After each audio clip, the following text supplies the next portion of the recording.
Good morning students, मैं Shailesh Kumar Yadav, Sunshine senior secondary school Jakhaniya से। और स्टूडेंट्स, मैं आपके सामने हूँ क्लास 11th का फिजिकल एजुकेशन लेके। जैसा कि स्टूडेंट्स आप लोग जानते हैं कि आप लोगों के 6 चैप्टर्स कंप्लीट हो चुके हैं, ठीक। तो जो आपका कह सकते हैं आपका हाफ एल डी सिलेबस लगभग पूरा ही हो चुका है। तो आज हम स्टार्ट करेंगे आपका चैप्टर फर्स्ट से रिवीजन स्टार्ट करेंगे, ठीक। तो हम लोग थोड़ा सा जल्दी क्विकली स्टार्ट करेंगे। देखिए, आपका फर्स्ट चैप्टर कौन सा है? Changing trends and career in physical education.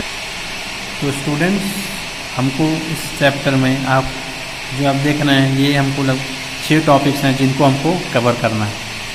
तो हम पहले बात करते हैं पहले टॉपिक की, जो है आपका meaning and definition of physical education. भाई, फिजिकल एजुकेशन की मीनिंग और उसकी डिफिनेशन के बारे में डिस्कस करते हैं। सबसे पहले कि मीनिंग क्या होती है। Physical education is an integral part of total education process and has at its am the development of physically, mentally, socially and emotionally fit citizen through the medium of physical activity. देखिए, ये आप physical education आपका एक कह सकते हैं integral part है। आपके जो टोटल एजुकेशन, जितने भी आपकी शिक्षा है, शिक्षा व्यवस्था, उसका एक बहुत बड़ा हिस्सा है, इसका मेन एम क्या होता है, इसकी भी जो आपका जो सोसाइटी का सिटीज़न है उनको फिजिकली, मेंटली, सोशली और इमोशनली रूप से फिट बनाने का काम किसका है? फिजिकल एजुकेशन है। That have been selected plan to achieve the specific outcome, जिससे हम अपना हमारा जो गोल होगा, जो स्पेसिफिक हमारा आउटकम होगा, वो हमारा पूरा होगा और वो सही से कंप्लीट उसको हम कर सकते हैं, अपने गोल को अच्छे से अचीव कर सकते हैं। आगे देखिए क्या कह रहा है। फिजिकल एजुकेशन की अब डिफिनेशन की बात करते हैं, एम या ऑब्जेक्टिव देखते हैं। देखिए, फिजिकल एजुकेशन डिफिनेशन कह रहा है, physical education is the sum of changes in the individual caused by experience which can bring in motor activity. देखिए क्या कह रहा है, physical education is the sum of changes in individual caused. देखिए ये क्या कह रहा है, फिजिकल एजुकेशन क्या है? एक चेंजेस का एक समूह है जो किसी एक इंडिविजुअल में आता है, by which can be bring in motor activity, जो किसके दौरान आता है? जब आप कोई मोटर एक्टिविटी करते हैं उसके दौरान होने वाला जो भी आपके जितने भी चेंजेस हैं कि एक इंडिविजुअल में, एक व्यक्ति में, इसी को हम फिजिकल एजुकेशन कहते हैं। अब देखिए एम की बात की जाए, देखिए ऑब्जेक्टिव होता है इसका, बात करते हैं, to make every child physically, mentally and emotionally fit and also to develop him to such personal and social quality. देखिए इसका मेन ऑब्जेक्टिव यह है कि किसी भी जो व्यक्ति को, किसी भी चिल्ड्रन को सोशली, फिजिकली मतलब शारीरिक रूप से, मेंटली मतलब मानसिक रूप से, एंड इमोशनली मतलब आप कह सकते भावात्मक रूप से फिट बनाने का तरीका है। और यह एक पर्सन के अंदर उसकी जो सोशल क्वालिटीज़ है, सब सामाजिक गुण हैं, उनको भी डेवलप करता है, ठीक है। तो हम अब बात करते हैं आपके जो फिजिकल एजुकेशन है उसके एम्स की। भाई उसका क्या उद्देश्य है? Physical development. देखिए इसमें क्या है आपका, अगर आप फिजिकल एजुकेशन के स्टूडेंट रह चुके हैं या आप फिजिकल एजुकेशन का हिस्सा एक्टिविटी का हिस्सा रह चुके हैं, तो इसमें आप हमेशा कुछ ना कुछ ऐसी एक्टिविटीज़ करते रहेंगे, मोटर एक्टिविटीज़ करते रहेंगे, जो क्या आपको फिजिकली फिट रखने में मदद करेगा। अगर आप फिजिकली फिट रहेंगे तो आपका शारीरिक विकास उतने ही अच्छे से होगा, ठीक। तो आपका फिजिकल एजुकेशन आपके फिजिकल डेवलपमेंट को कह सकते हैं, फिजिकल डेवलपमेंट में आपका मदद करता है। नेक्स्ट है आपका मेंटल डेवलपमेंट।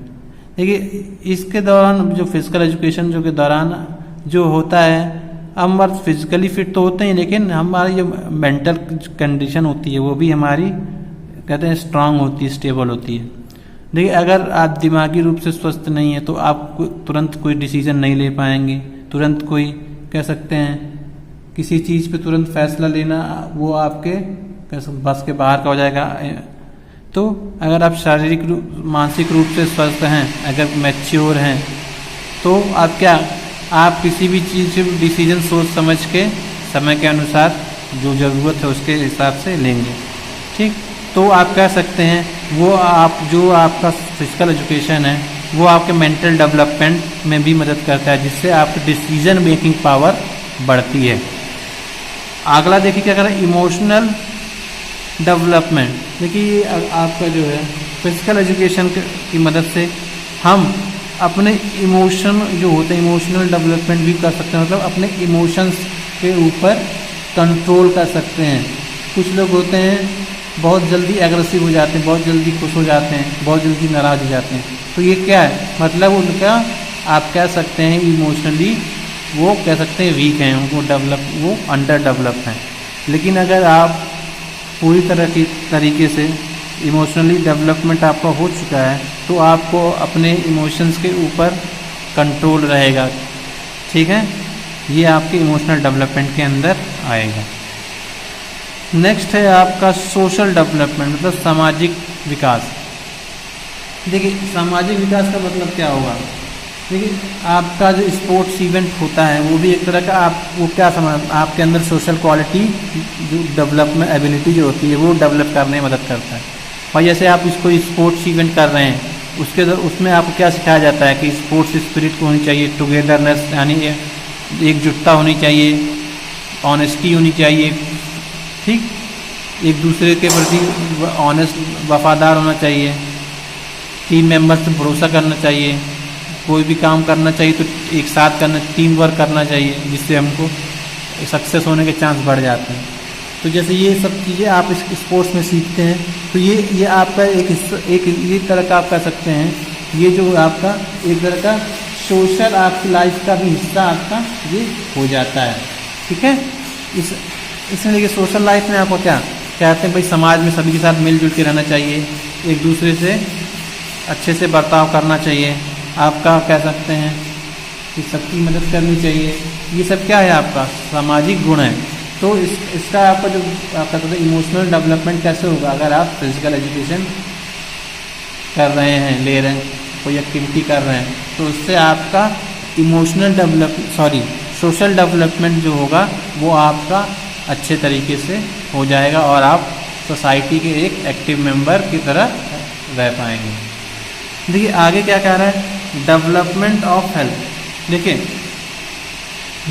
आपका फिजिकल एजुकेशन के दौरान देखिए आपको कराया क्या जाता है, आपको जितने भी फिजिकल एक्टिविटी होती है, जितने प्रोग्राम्स होते हैं उसके बारे में बताया जाता है।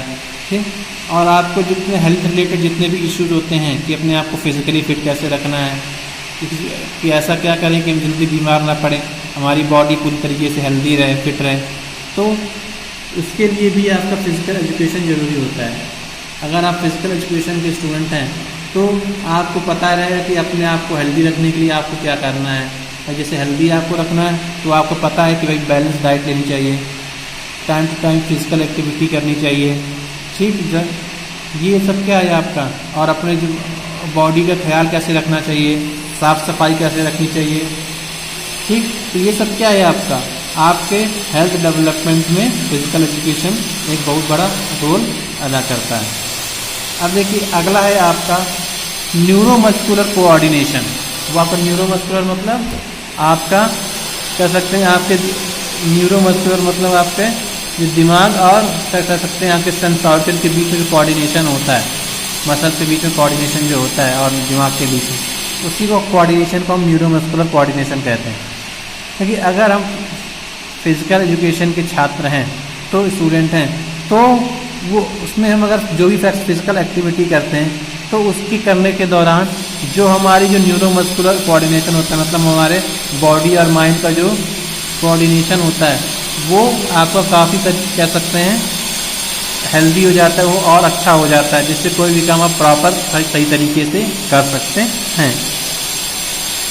ठीक, देखिए जो इंटेलेक्चुअल पर्सनालिटी डेवलपमेंट, ठीक, देखिए इंटेलेक्चुअल पर्सनालिटी डेवलपमेंट का मतलब आपका क्या हुआ, ये आपका कह सकते हैं भावात्मक पर्सनालिटी का व्यक्तिगत विकास। ये आपके अंदर के जो भावात्मक जो भाव हैं कह सकते हैं, जो एक तरह का कह सकते हैं इमोशंस ही हैं, जो आपकी सोच है आध्यात्मिक सोच कह सकते हैं, स्पिरिचुअल जो थिंकिंग है उसको भी बढ़ाने में मदद करती है। देखिए आप कई बार क्या करते हैं, अपने आप को शांत रखने के लिए योगा करते हैं, मेडिटेशन करते हैं, तो आप कह सकते हैं स्पिरिचुअल सीरियल्स देखते हैं, स्पिरिचुअल आप कह सकते हैं जो उपदेश सुनते हैं, तो इससे क्या होता है आपकी जो इंटेलेक्चुअल सोच होती है, मतलब आध्यात्मिक सोच जो होती है वो डेवलप होती है। ठीक है, ये आपका था फिजिकल एजुकेशन का एम्स। ठीक, अब देखिए अब आपका जब हम नेक्स्ट लेक्चर में मिलेंगे तब आपका चेंजिंग ट्रेंड इन फिजिकल एजुकेशन और उसके आगे हमारा है सम कह सकते हैं ऑब्जेक्टिव जो हमारे थे उसको हम डिटेल में पढ़ेंगे, और जो कुछ हमारे कुछ कैरियर ऑप्शंस हैं फिजिकल एजुकेशन में उसको हम लोग नेक्स्ट लेक्चर में डिस्कस करेंगे। तब तक के लिए thank you, have a nice day.